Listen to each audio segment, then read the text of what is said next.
When I say filthy, you say casuals. Filthy. Filthy. Yeah!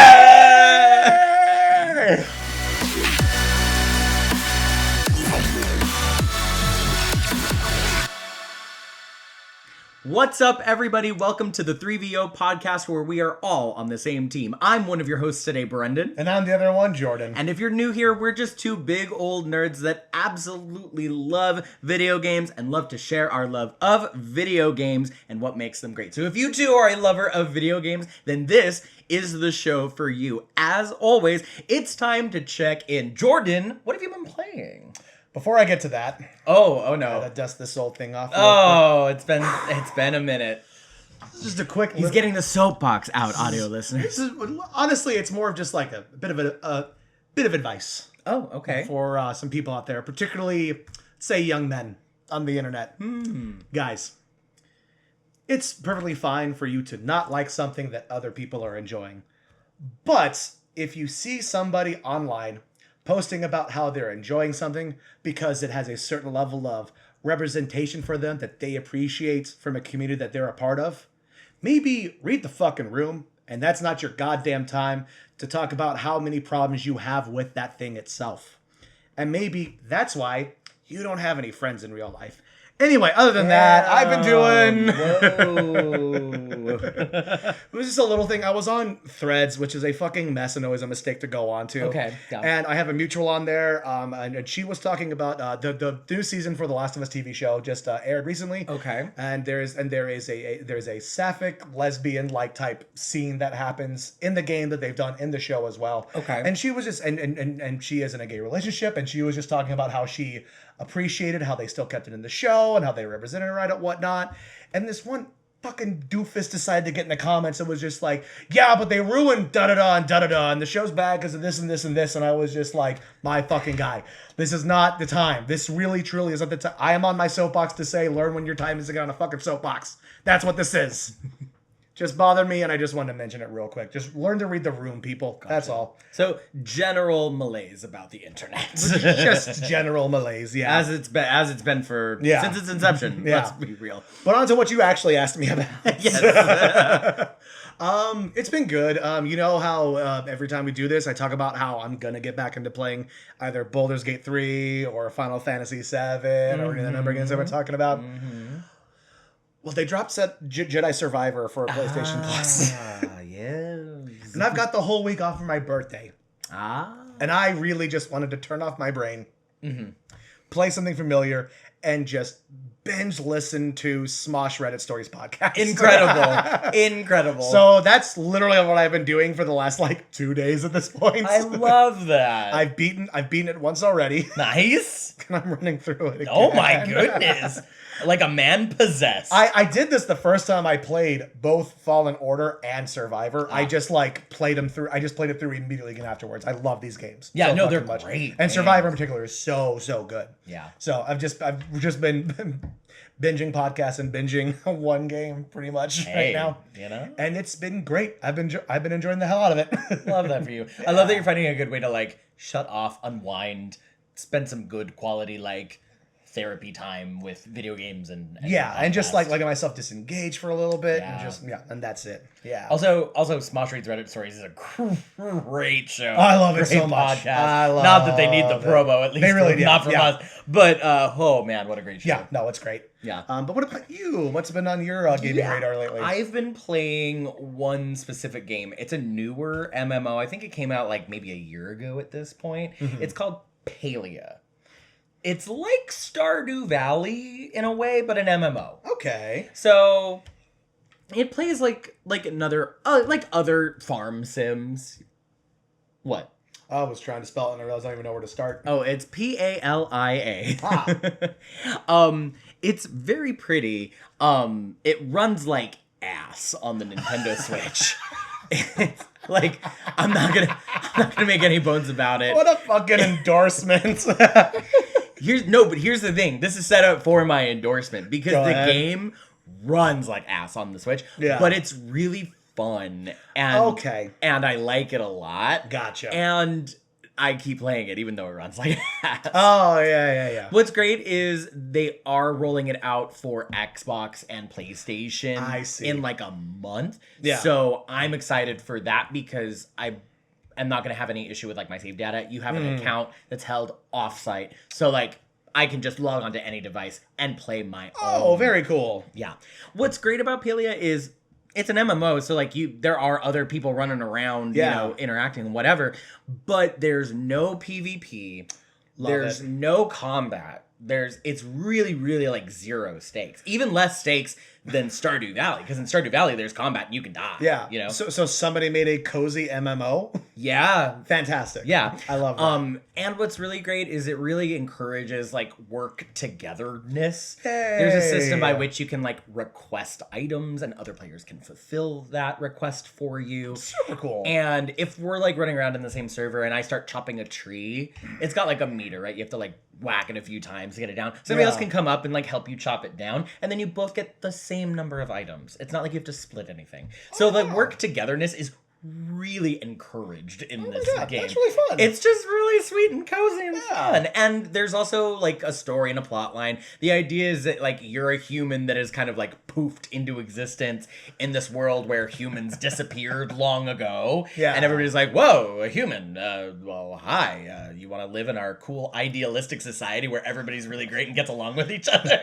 And you as an American are like, yes, please, God. Yeah, exactly. I was going to say, it sounds like something the current administration is going to try to get shut down because they don't want people to think of a more ideal world right now.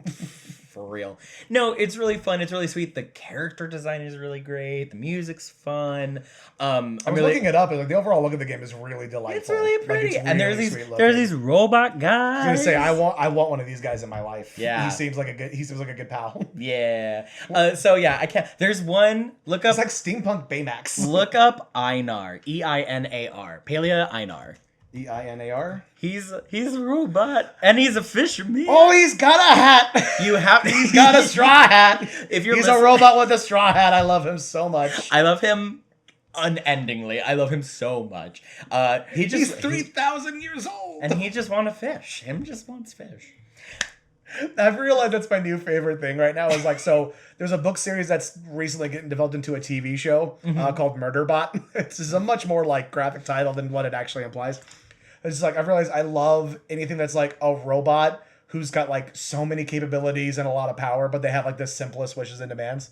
Like Murderbot is about this like thing that is designed as like this protective agency robot that kills things. It gains self-awareness and it's just like, I just want to be left alone and watch TV. That's all I want. I love that. Have you seen The Wild Robot? I have not. I know. I know. You and everyone listening should go watch The Wild Robot. I know. This is what I've heard. So good.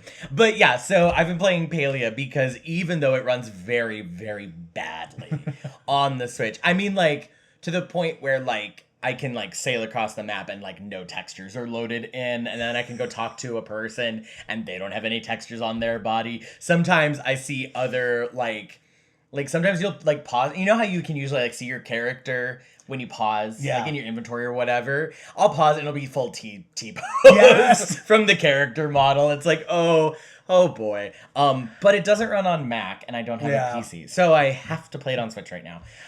At least for the next one. I have a strange relationship when stuff like that happens with games. It makes me weirdly nostalgic when I see that stuff.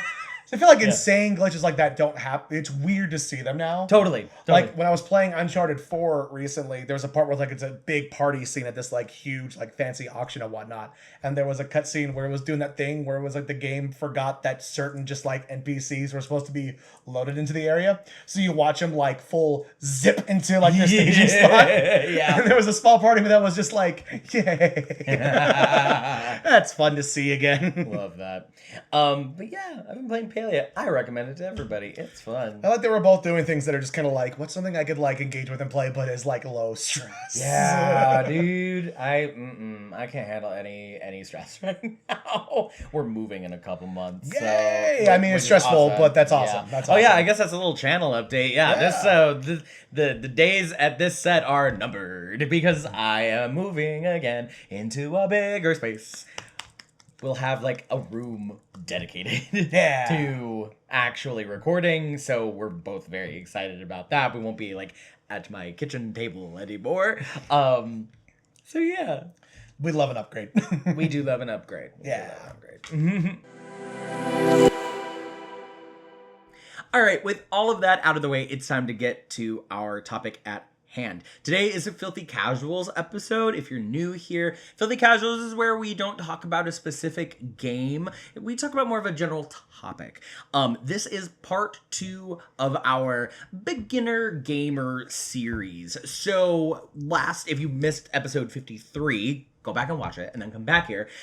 Because in that episode, we talked about different types of games that can help you if you are looking to start a new genre or you're brand new to video games. And we covered horror games, FPSs, RPGs, and platformers in the last episode. So we're going to continue from there and finish out the different genres of games that we're going to cover. Again, these are suggestions only, but suggestions of games that can help develop your skills in like another genre, or if you're new to video games, this is maybe where you should start if you're interested in this kind of genre. Yeah.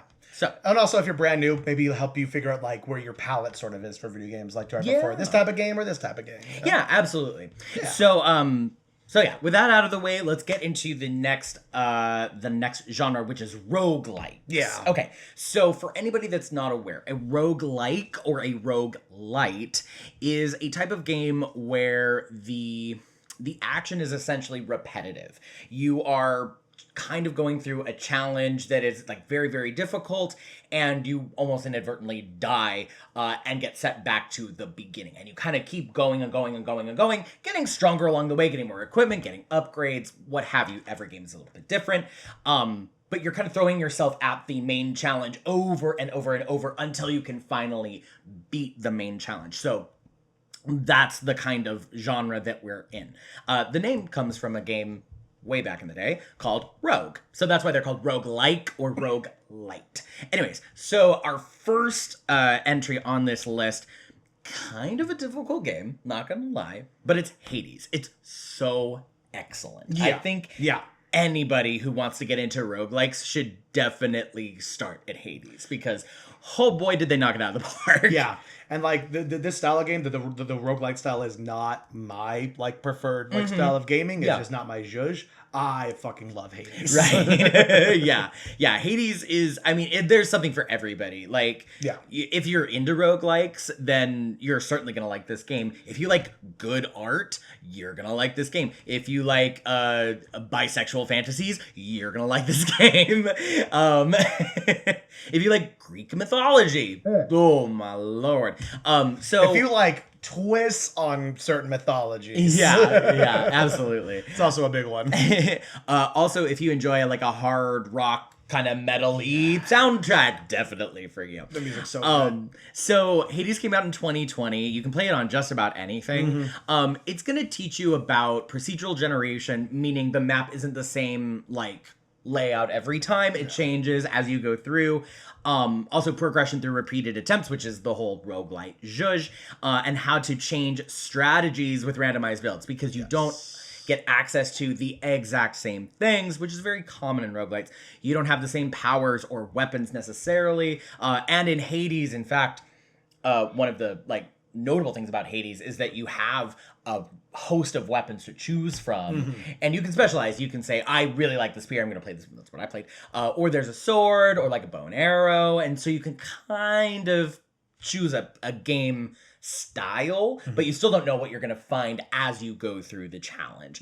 Because different gods visit you and give you different power-ups. So it's different every time you play. Super rewarding though. Yes. And a lot of cool stuff to explore, like talking to the characters. There's romance. Yeah. So yeah. I will say too, I think that Hades is, for roguelites in particular, is a good place to start, because I feel like for some people like me, there's a struggle with being like starting off on a new path and being like, fuck, I can't find anything this time. With Hades, the stopgap is there, where it's like literally a god comes down and says, I'm going to give you a thing, and drops some shit on you. So it's like, you don't even have like the option to like accidentally skip an area or miss something like that. You know what I mean? Like, you will absolutely still be able to find something. And it also doesn't have like the barrier of like something of like other things where it's like you could like jump over stuff or miss something or like a lot of back and forth and stuff like that. Like it's a very like once you start playing it, there is the restarting and going and whatnot, but it's still a fairly linear path that you're on. Absolutely. You know what I mean? Yeah. You can't stray so far away that you're like, oh god, how do I get back to where I need to be? That's not, and that's also pretty common in the roguelite genre, I would say. True. So Hades, first suggestion. Yeah. Next on this list is Binding of Isaac. Now, neither of us have played The Binding of Isaac. Disclaimer. We're aware of it. Disclaimer for this whole list. We said it in part 1. We haven't played every game on this list, but we know these to be reliable titles. Yeah. Even though we maybe not have played all of them, we know that you're going to, like, gain value out of these games. So the next one is The Binding of Isaac. Came out in 2011. You can pretty much play it anywhere. It is another roguelite. It's a top-down roguelite. Yes. And it's very dark. It's really I was gonna grim. say, like, if anything on this list needs a disclaimer for like the tone and just overall like idea of the game, it's definitely The Binding of Isaac. Absolutely. With Binding of Isaac, you get sort of risk reward decision making. You know, there's like, well, if I go this path, I can't take that path. There's also an inventory that you have to manage as well.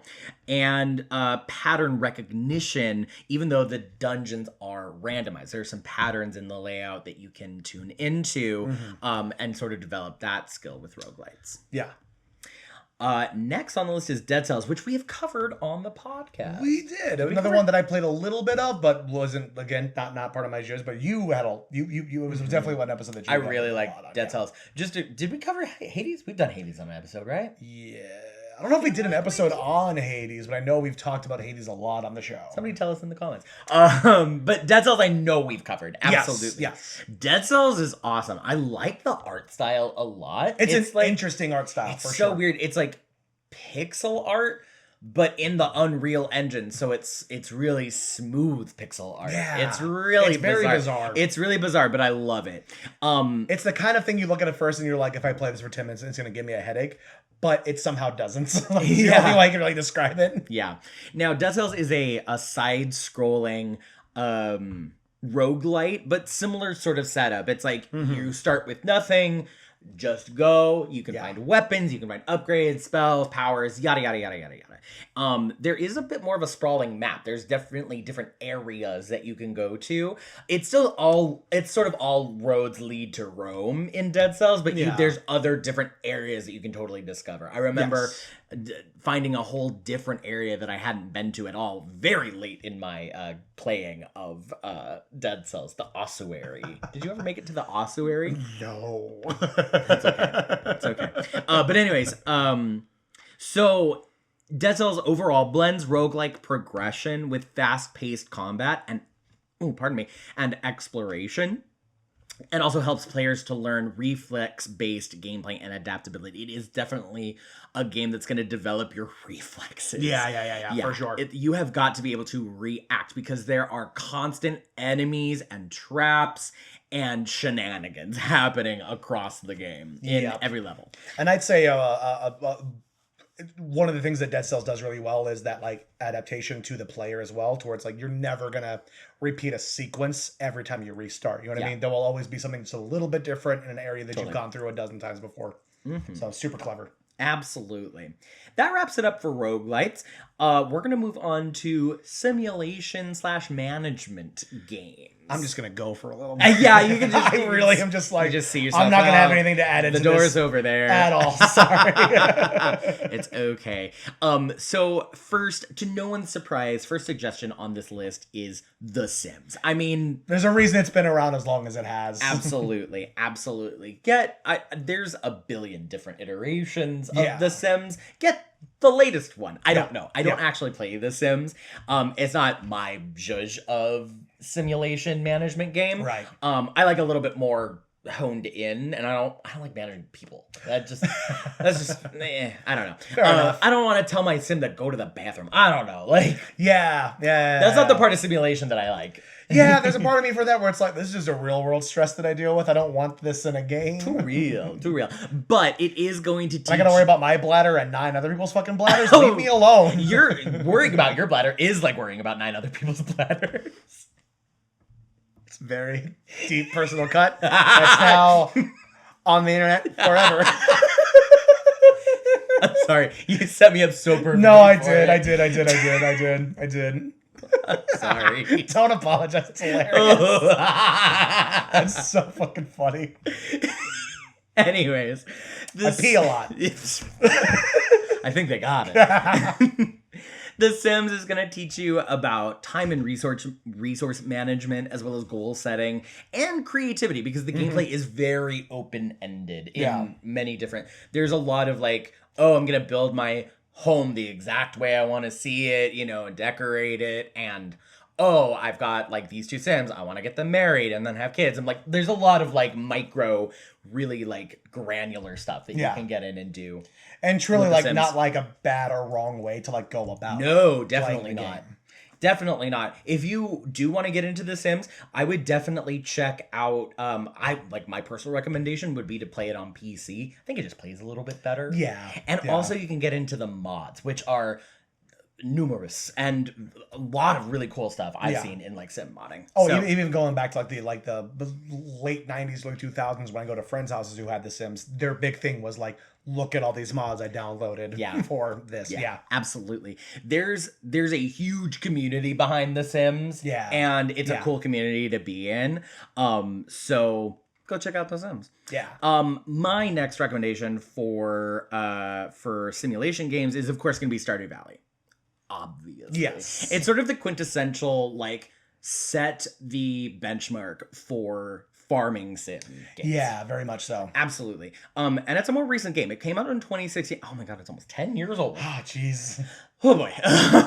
Well, here's the thing. After Stardew Valley, everybody started doing exactly what Stardew Valley did. Also, Stardew Valley was created by a one person. Juan, his name's Concerned Ape, and he's incredible. And it's like everything in the game, right? Everything. So like the development of the game. All the sprites, all the music, all the maps, all the everything. Yeah. One guy. He's brilliant, and I hope that his pillow is always on the cool side. Yep. But that's also cool too, because it's like if you're, because there's in the world of gaming too, once you get into the culture of it, there's a worry of like, oh, well, I buy games that are developed by this company. I'm supporting some people who are like not great. This is literally just supporting one dude. So your money is definitely going to the artist who created this whole game. So there's almost guilt-free. Yeah. And I think the game has always only ever been like $15 or something like that. Yeah. Correct me if I'm wrong, but it's not a AAA game price. Yeah. No. It's gorgeous. It's pixel art that's handcrafted by one person, like we said. And I mean, the most recent update was last year. There was a 1.6 update that added a lot of stuff to it. So, I don't think there's going to be any more major updates for Stardew Valley. Mm-hmm. But let's get into why you should play it. So, it's going to get you familiar with the idea of the quintessential farming sim. So, managing a farm, planting seeds, watering them, taking care of livestock, that whole zhuzh, as well as managing relationships in video games, giving gifts to people and like talking to them daily and then proposing marriage, things like that, as well as resource allocation, because there's a robust crafting system, and encouraging exploration and experimentation, just trying things, because there's a lot of stuff that if I didn't know how to do it, I maybe wouldn't have figured it out. But there are kind of signposts and hints and stuff that kind of help zhuzh you in the right direction to discover some of the hidden things in the game. So super rewarding, and it's gonna hold your hand and teach you all the stuff that you need to know and really make you a pro in the way of farming sim. Love it. So that's Stardew Valley, and you can play that anywhere. Next on the list is Cities Skylines. Now, I haven't played this, but I've never heard a bad thing about this game. I've only ever heard overwhelmingly positive stuff. Cities Skylines is sort of a top-down Sim City type of game from back in the day. SimCity also could go on this list. Yeah, truly. Classic city management. Yeah. But City Skylines is sort of the updated version. So 2015, you can play it on PC or console. It's going to teach you urban planning, budget management, and problem solving by building and maintaining a city. So everything you just said to me, I'm just like, homework. Why would I want to? Why? But someone out there for sure, and it's a very like, popular game. So obviously, I'm in the majority. I'm in something of a minority here, not majority. Sorry. It's in the last episode. My brain is weird today, but there is a group of people that like hear that and go, oh my god, where has this game been all my life? For sure. Just like I know people who just like have a real fondness and love for spreadsheets, and I'm just like, why would you? But I'm just like, for sure. Okay, cool. I'm just like, I'm so curious. I could do a whole episode of just kind of like the games that other people find fun that I'm just like, how do you? Yeah, this wouldn't exactly be my zhuzh either. Right. But this is also a solid recommendation if you want to get into more that style of simulation game. Yeah. All right. And if you do love that stuff, I'm not judging. I'm just being a dick. No. I just wanted to make sure. All right. So now let's get into one of my favorite genres of games, Metroidvanias. Mm-hmm. Do you want to tell the people what a Metroidvania is? A Metroidvania is sort of it's in the line, like it's in the title if you are in the gaming world and familiar with it, to the original title of Metroid, which if you're not, it speaks to a certain style of gameplay where it is close example would sort of be like the roguelike structure, except it's not that like die, repeat, go back and do it all over again thing. You sort of are given a large sprawling map to explore. There's not always necessarily like one particular pathway that you have to go through it. Mm-hmm. There's stopgaps where like you'll need this to go here and this to go here and whatnot. Right. But overall, you're sort of just like dumped into the middle of an adventure essentially and given like, this is where you have to explore, here's what you have to do.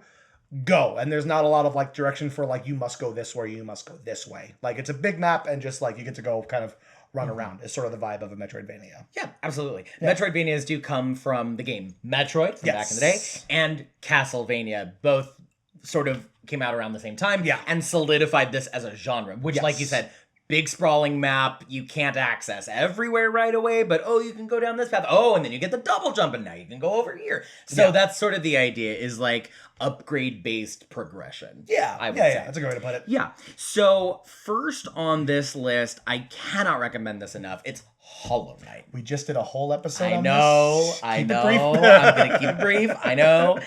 Go back and listen to the Hollow Knight episode. I can't recommend this game enough. It's going to teach you about just going out and exploring and non-linear progression, like you were saying. Also, combat. Holy crap. Yeah. It's going to teach you how to fight.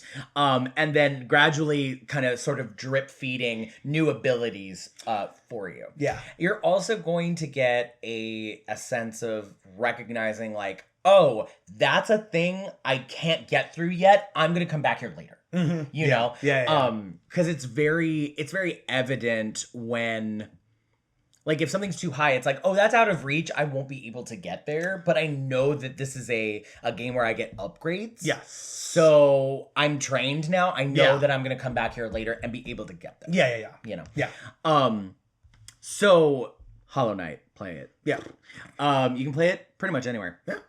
Next is Metroid Dread. This is the newer Metroid title. It came out in 2021. It's available on the Switch. Have you seen anything about Metroid Dread? Do you know anything about this game? Not this one, no. My knowledge of Metroid literally goes back to like, I don't even know if it was a new title, but whichever one that they had on like one of the early Game Boys. Game Boy. Oh, okay, yeah. Yeah, that was like that's the last time I played any Metroid game. Gotcha. Yeah, Metroid Dread was sort of a return to form for the Metroid series. It's a side scroller. I was gonna say back to the side scroller. Exactly. Gotcha. Not like the Metroid Prime for the GameCube. When it went to that first person look. Like first person, yeah, exactly. So it's the reason it's on this is because the Metroid series sort of cemented the genre. Yes. So we'd be remiss to not include a Metroid title. The newest one from 2021 is going to teach about like high-speed movement, puzzle solving, avoiding enemies, and emphasizing that idea of backtracking and going back to, I need to, now that I've got this upgrade, I can go there. Yeah. And the skill-based upgrades. I didn't even know that they made a new Metroid game somewhat recently. I had no idea. Oh, yeah. Yeah. Crazy. Yeah.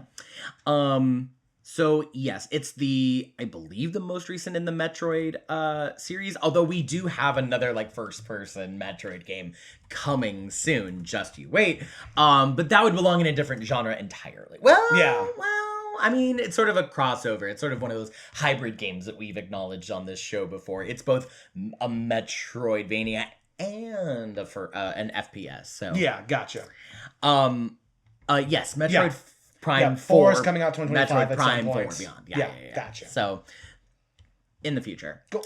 And then last on this list is Castlevania Symphony of the Night, which came out 1997. Bit of an old game. Yeah. Bit of an old game, but a classic. This is going to be, again, sort of it's sort of the RPG fantasy flavor of what Metroid is. Yeah. So if that's more your speed, go for the Castlevania. Yeah.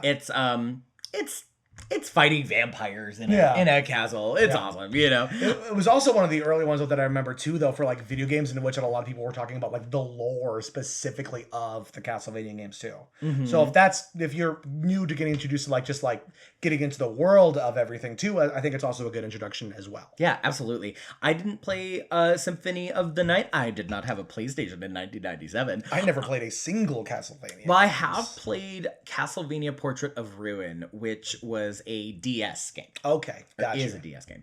And it was so good. It was the first Castlevania, actually the only Castlevania I've ever played, but it's so good. Mm-hmm. The thing with, if it's like many other Castlevania titles, which I think it is, the map is crazy. Yeah. The map is absolutely bonkers. And with Portrait of Ruin, you actually had like the main map, which was Dracula's castle. Mm-hmm. And then you would also jump into these portraits a la Mario 64.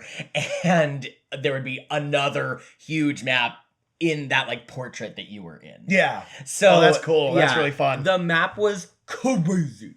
But yeah, Castlevania or Metroid or Hollow Knight for a more modern Metroidvania. That's going to round out our Metroidvania suggestions. All right, now I'm going to throw it over to you, and I'll leave. Yeah, now we're going to get to take a break while I talk about a couple of things here in the third-person shooter genre. Yeah.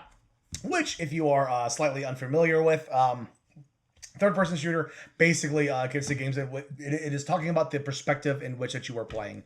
To use it as a way to sort of like shift over. First-person shooters are literally like you yourself are like the camera lens you are looking down. Often you'll see like a hand or a gun in front of you, but you get the idea that like you are looking from like a one-to-one perspective of the character and you're controlling that. Third person is what it sounds like. You are controlling sort of like the camera hovering either back or somewhat above like the character itself, and that's how you control it. Second time I've that dropped hat the just hat doesn't today. want to stay up there. It's just gonna live on the floor. It's gonna stay there for right now. It's nice. I'm gonna put it up real quick. Okay.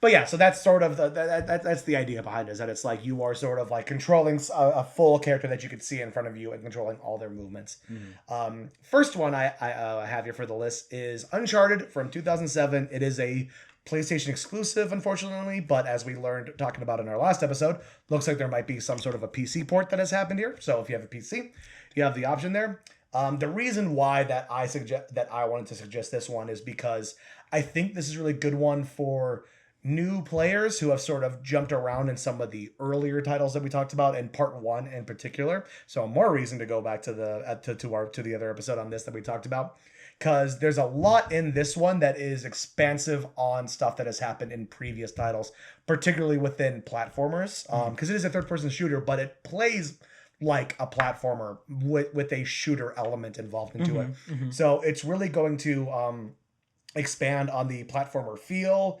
It creates a very enticing Indiana Jones-like cinematic feel for the game, which I think almost anybody would want to like be excited to want to jump into and play. A big thing for it too throughout all of them is that it's a very diverse difficulty setting. Whereas for people who may not know, most of the time the difficulty setting you're going to see is going to, or at least going way back, the difficulty setting was basically easy, medium, hard. Now it's expanded a lot more in a lot of titles to where you'll see stuff like even above easy, like very easy, or like peaceful or story mode or something like that. Yeah. Uncharted has all of that too. So if you're like, I want to play it because I like the story and I like the platforming and puzzle solving, but the combat is a little much for me. Yeah. It's got those options for you there. And would allow for a much more story-focused gameplay that is a little bit more laxed on the combat aspect of it too. So, yeah, that's why Uncharted is a big one for me. Also one that I don't want to talk about too much because we have an episode on the Uncharted series all together. It's the episode before this one, so yeah, go back and just go back and listen to it Uncharted if you want to know more about that one in particular. Yeah. The other one, though, a little bit on the other side of it, though, is the first Gears of War game. This one actually has two that you can use because there was the original 2006 release and then did a remaster in 2015 as well. So Gears of War is very much like, whereas Uncharted is a platformer that uses the third-person gameplay mechanic to sort of like add a different element to a platformer game, Gears of War is a true, pure third-person shooter in every aspect of it. Like that is the core game mechanic here. Like, because on our list in the previous episode, again, we have like Resident Evil 4, I think, got mentioned. Whereas that also uses, and we also definitely talked about Dead Space. Those use the third-person mechanic in the genre of survival horror. Right. This is a pure third-person shooter because that is all you're doing. You are moving from cover to cover and shooting things. Like, that is what you're doing here. But the thing about it, though, is that it really encourages strategic thinking because it is a cover-based shooting system. You're not just like standing your ground and shooting in one spot. You actually have to move and find cover in different areas. If you stay out of cover for too long, you're gonna get killed. Out of cover, your aim's not as accurate, so it really encourages that to it. A diverse array of the weapons in the game, which really allows for without like outside of that RPG mechanic that we talk about a lot too, where it's like create your own style and whatnot. This has that, but just in terms of like the array of weapons you could use. So like if you prefer longer range stuff like sniping, you can do that. If you prefer getting closer, you have shotguns. Mid range, there's assault rifles and all that good stuff there.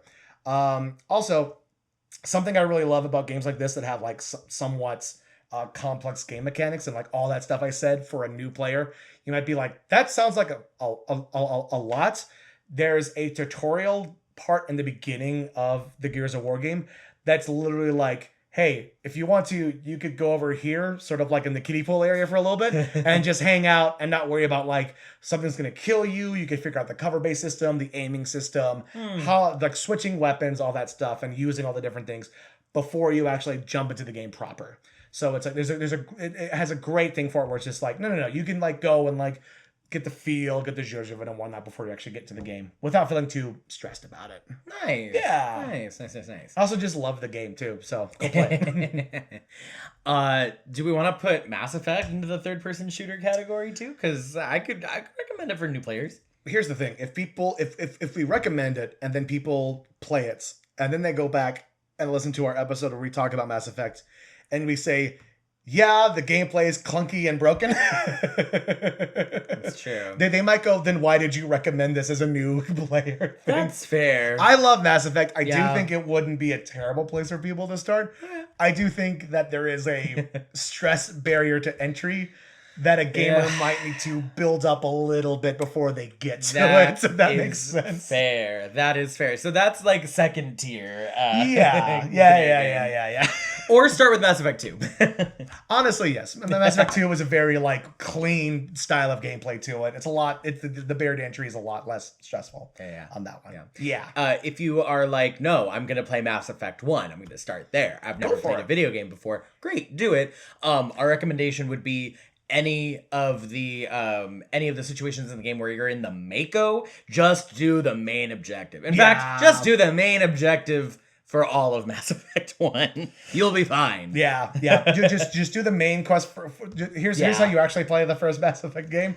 You just do the main stuff, one run through, and then once you've got a feel for it, play it again, and then you could do all the extra crap. And then you go like, okay, this is my real run of Mass Effects. There you go. Because otherwise you will beat your head against that damn Mako. You will. It's true. All right, with our main topic out of the way, we have reached the bonus round. It's time to do something completely unrelated to what we've been talking about. It's a filthy casual. Yeah, it's a filthy casuals. We're filthy and casual. What is this energy? It just happened. I don't know where we went. Hey, what did you got for us, Caitlin? Yes, what do you have for me and my cast member from Mad Men? I'm sorry. Another round of Pitch the Game. Pitch the game! All right, cool. This is a favorite. Let's go. I'm going to give you a title of a video game that was spit out to me by a video game name generator. Okay. And you're going to tell me what that game is. Woo! Okay. Let's do it. All right. Let's start with you, Jordan. Okay. I have a bit of a sequel game for you. Oh if boy. you will. Oh boy. The title of this game is Fist of Liberty. Yes! I was hoping this was going to be a sequel to Arm of Freedom. Arm of Freedom and Fist of Liberty. Fist of Liberty. I have got you so good. So once again, this is a first-person shooter, a la a Call of Duty style game, but it is in the same universe as it was Arm of Freedom. Arm right? of Freedom, yeah. And this is Fist of Liberty. Got it. Okay, so in this one, you are playing another. In this one, instead of playing like a marine, like an actual like soldier type, you are more a soldier of fortune. You are a mercenary. You are on like a job, going into like a bill. You're going to like rob like Fort Knox or something like that. In the middle of your mission, everything goes bad because your team betrays you. They completely betray you and leave you for dead. But then you get brought back to life by the government because you were breaking the Fort Knox and they found you like bleeding out on the ground. And they're just like, listen, we should have left you to die, or we should have killed you ourselves. But we looked into you. Turns out you were like Black Ops and before you turned into a mercenary. So here's what we did. Your arm got crushed in the crumbling of Fort Knox. Gold bars just Gold bars just crushed it itself. So yeah, gold bars crushed your arm, but we couldn't get the gold. Somehow the gold bars fused with your arm. So there was nothing we could do. If we tried to remove the gold bars from your arm, you would have died. What did we do? We turned your arm into a punching type piston thing, and not only can you punch through walls, but it has a special ability too. If there's like say like a keyhole in something like that, you can very specifically, because it's fisting, it's Fist of Liberty. Fist your way into it, turn the lock, and then be able to pull open and unlock the damn door. I don't like fist your way into it. You can but I hear you. Yeah. Oh my goodness. Yeah. You had that ready to go. I was so good. You were ready. I have been waiting for a sequel to Arm of Freedom. Are you kidding me? That just sounds kind of like a cool. The whole setup was cool until we got to, but then the gold fused with your arm and we couldn't save it. So now you have gold arm. But now, hey, listen, it wasn't going to go that way until you mentioned that the gold bars were the things that crushed his arm. And I did give you a gift. You gave me such a gift there. Such gold, if you will. Oh, boy. I can't believe how fast you came up with that. Yeah. Whatever I come up with is not going to be as impressive. Yeah. Oh, and the special attack is called the Fist Your Way to Freedom, in which you get like say you have like 9 enemies in front of you, you have a special power attack, in which you could just boom, super power punch one of them, and they just, and it just like power wipes all of them in front. Secondary power, because that's like a straight line of effect, right? So you have like a spread, you like spread your fingers out, and they like shoot off like bullets. Yeah. So you can get guys in a spread. Yes. There we go. Also could be used for puzzle solving. Yeah, exactly. All right, Brandon, we got one for you. All right. Equally badass name of Mystic Beef. Mystic Beef. Oh boy. Okay, Mystic Beef.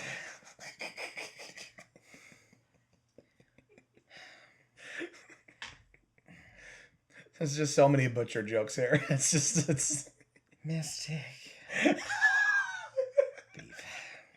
Let's just all sit here for 10 minutes and watch Brendan clamor. Just have a fucking... Just have a crisis. Just have a crisis, yeah. Exactly. All right. You have a degree. You went to college. I sure do. And you have a 9-man bladder. Yeah. All right. Caitlin goes, that was the next game I had. 9-man bladder. Okay, Mystic Beef is it's a cooking sim. It's like it's a cooking sim. There we go. There's like an RPG element. So you are new to town. Yes. And okay. I'm new in town. Sorry. You arrive in a town filled with elves. You are a human, and you go to this like woodland area, and the elves all live in the trees, like forest canopy type situation, right? And they've lived there for many years. Yes. And you come there, and you're like you're a cook. You just you came to learn about how the elves make their food and their type of cuisine, and you're like, oh, this is cool. I'm learning a lot. And then they're like, well, what kind of cuisine do you have where you come from? And you're like, well, we make beef. And they're like, beef? Why? And they think it's this magical thing because they're vegetarians, of course, because they're elves. And they think you're this wondrous chef because they've never had food like this before. And they start calling it, the mystic beef. And you're just cooking cows. It's fucking stone soup, but with steak. Yeah. That's so...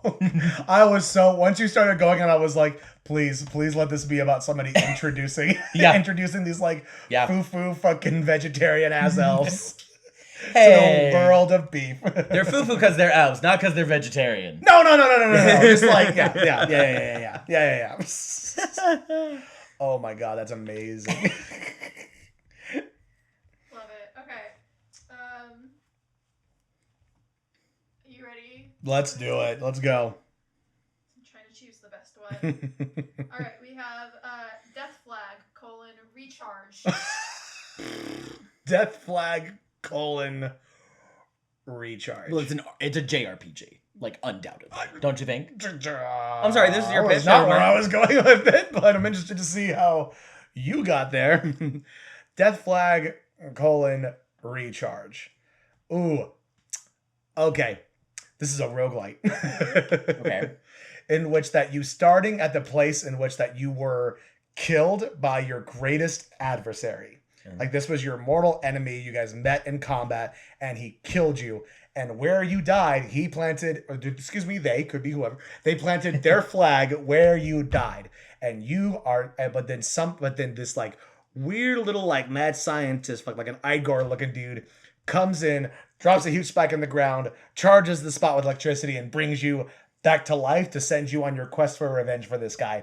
And every time you die, it's a little different from roguelike because you actually get to start at that different point of which did you die because this little Igor dude comes running up and charges you from the spot, brings you back to life. Okay. But you start back over from where you were. Does he just come over and it's clear? Pretty much, yeah, but in the ground.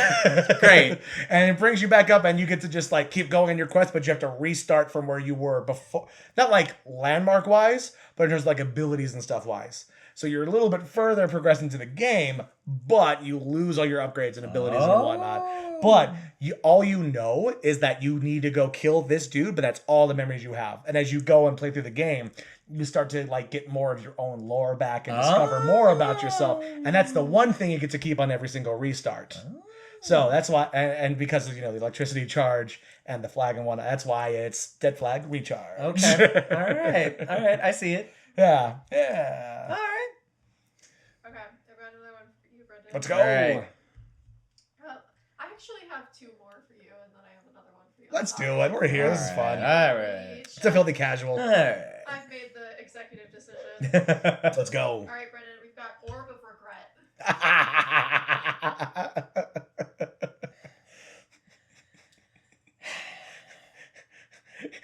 In real life, that's just a magic 8-ball you shake, and every time it just comes up and just says, shouldn't have done that. Okay. It's an RPG. Right on. It's like olden times. Real old. Before the Middle Ages. Ooh, okay. Before the Renaissance. Got it. I guess that is the Middle Ages. Yeah, so before the Renaissance. Before the Middle Ages even. Then. The Dark Ages. The beginning ages. I don't know. So is real old times. Feudalistic, yes. serfdom, much like today. So there is magic. And so high fantasy olden times. Yeah. Is the backdrop. Okay. So you were born a tiny peasant in a village. Everyone's poor. Everyone's covered in mud. Tiny because you're a child, or like you are yourself physically just a smaller person? Yes. Okay. You're a tiny child, and there is a tyrannical king that rules over the land, and keeps everyone poor, and there's no jobs. It's bad times. Bad times. Yeah. I got Okay. Great. The times are bad. Yes. Great. I'm vamping because I'm trying to come up with an idea. So he rules. He rules through a magical artifact called the Orb of Regret. Oh. It was something that he fought a war over, and he gained control of it, and it makes him strong and powerful.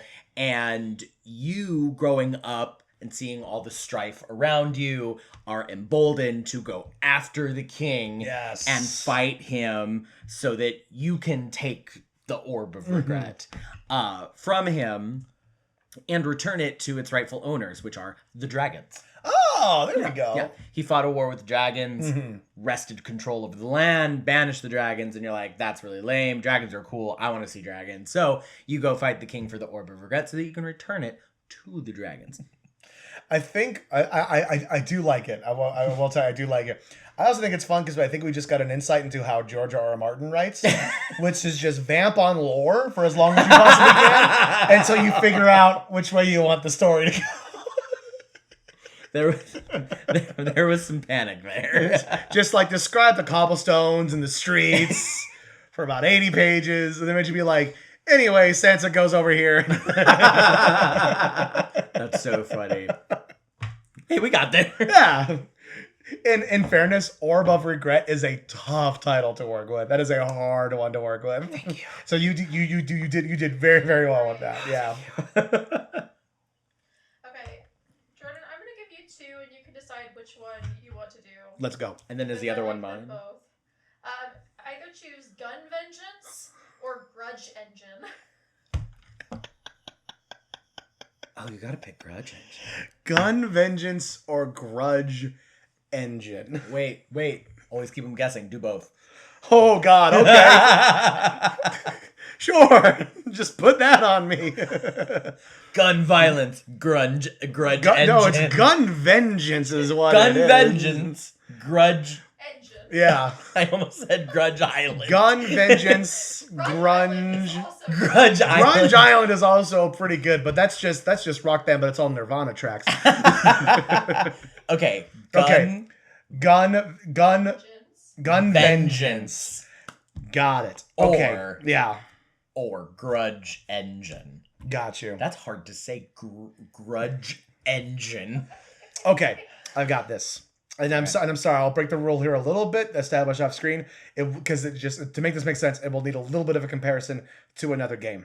Okay, you know how in the world of Doom, everything is kind of demonic based and whatnot. I do now. Okay, well yeah, everything in the world of Doom is demonic based. Well, in this one, everything is gun based. Okay. You live in a world in which that people have been combined with weaponry. So it's like cars. So it's like cars, but gun. But it's everyone's not, a but gun.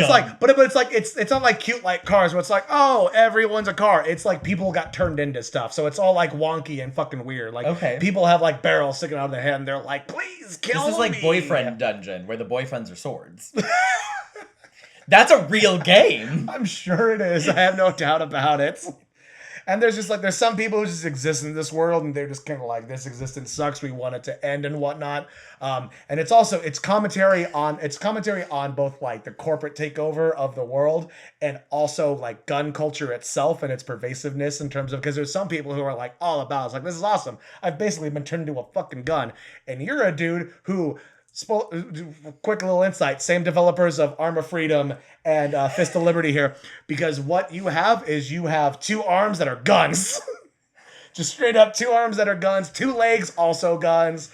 And part of the mechanic of the game here is all a very Devil May Cry, in which you can sort of select out different weapons. You could change out what kind of guns your arms and legs are. So it's like you could have 2 machine guns up top, 2 shotguns down below, 1 shotgun, 1 pistol, 1 sniper rifle, 1 like LMG, just like rocking stuff out. And your whole point is that you're going after the major gun corporation that has infected the entire world to make everybody guns. You have to kill them to bring everybody back to normal. So to save the world from guns, you need to use your guns.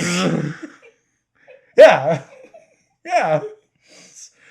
American game, American developer. This is... I just had a flash of like an image from the trailer of like the MC, like, gun here, 1 leg that is a gun up, and then 1 like AK pointed in the ground, and they're like pirouetting. Yes, they're like, you get it. Yeah. That's crazy. That is the most feral thing that has ever been suggested in these pitches. Yep. I love it. Well, you made me do another one. What was the other title you gave me? Gun.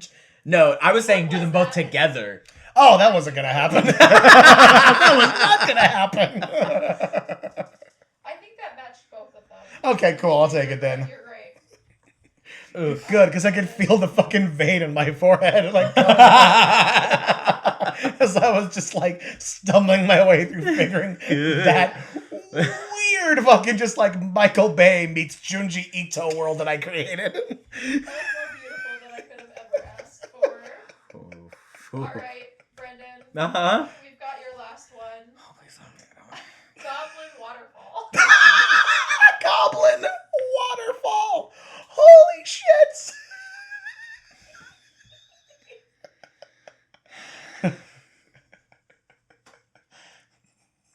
Hey man, I got the weekend off. You want to go hit up Goblin Waterfall with me? Mine goblin this waterfall. Doesn't work at all. No, you should go. What if we just ended it there? Episode just stops. That episode just hard stops. You should go, but that would be so fucking funny. Goblin Waterfall. Okay, yeah, I got this. It is it's a cozy simulation style game. You are a goblin. You live with your other goblin friends behind a waterfall. Oh. It's a lovely little civilization that lives behind a waterfall. The waterfall protects you, keeps other people out, and you can mine because you're like in a cliff face situation. So you can go mining and you like grow little cave crops, so like mushrooms and like glowing fungi and stuff, and you can raise a little goblin family and you live behind the goblin waterfall. Don't need to overthink that one. Yeah, no, I love it. It's great. Oh my god, I play it. I like that sounds cute. Like a good time. Yeah. Cute little like goblins, just like running around. Very cute goblin design. Not like gnarly D&D magic goblin. No, yeah. Cute goblins. Yeah. This is the goblin clan that's just like, we just want to be left alone. Like we're not.